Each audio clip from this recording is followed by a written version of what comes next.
A small spark can fire up the whole jungle. I want you to just think about that image for a second. When we talk about the world of economics and growth, an individual idea is exactly that, a single, brilliant spark.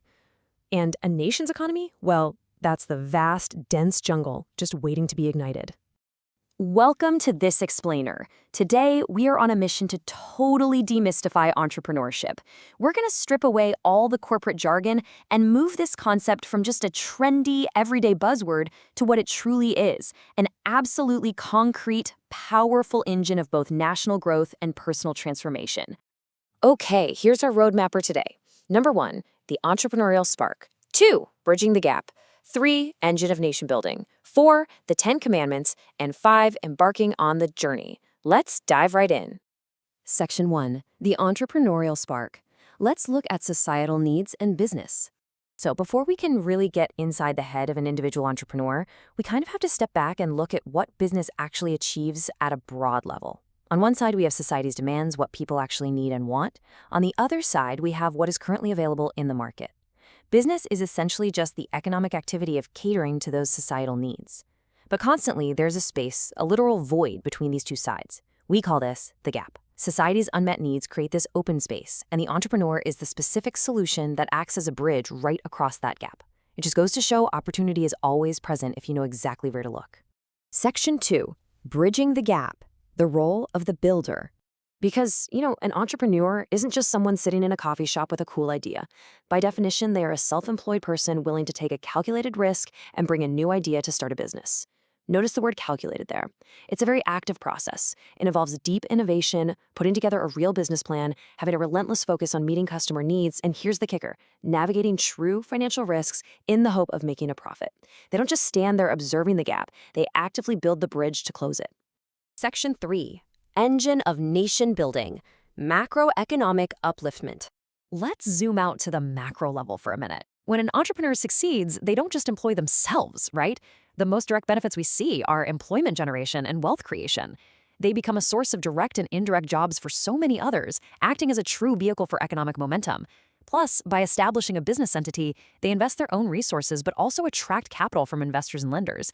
They're actually mobilizing public wealth that might otherwise just lay idle under a mattress somewhere. They pull that capital to create and distribute wealth across the entire economy.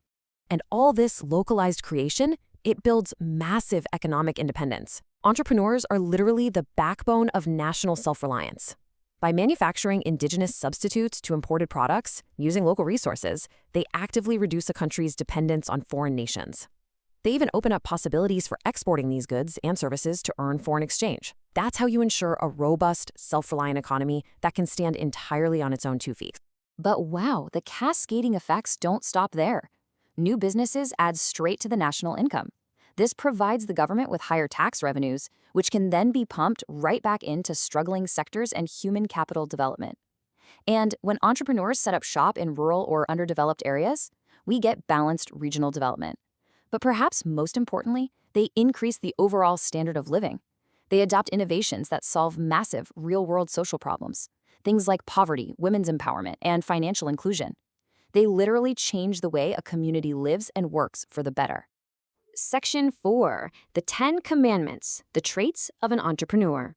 So we know what entrepreneurship does for a whole nation, but what kind of psychological traits do you actually need inside your mind to make it happen? Well, trait number 1 is the dreamer. To succeed, you must have the ability to envision the future. But listen closely. It's not just about daydreaming the end goal. It's about visualizing the actual roadmap to get there. You've got to be adventurous. You've got to be comfortable with ambiguity. However, those risks must never be taken blindly. You have to plan for the unknown and make calculated decisions based on a long-term vision, making sure you don't fall into the trap of a myopic, short-sighted view of your industry.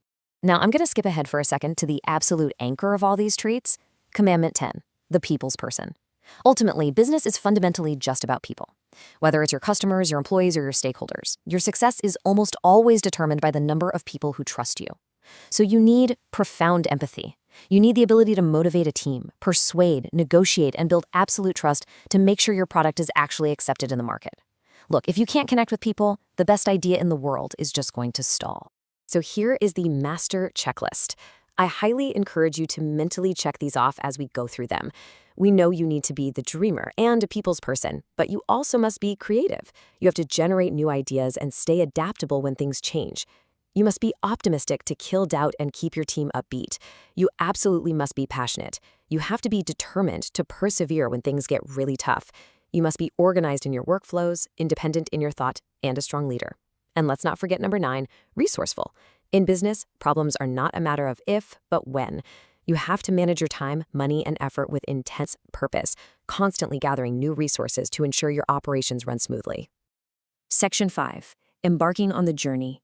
Your personal reality. As we wrap up, I want to leave you with a final, slightly provocative question. Are you ready to adopt these 10 traits as your commandments and actually embark on the journey?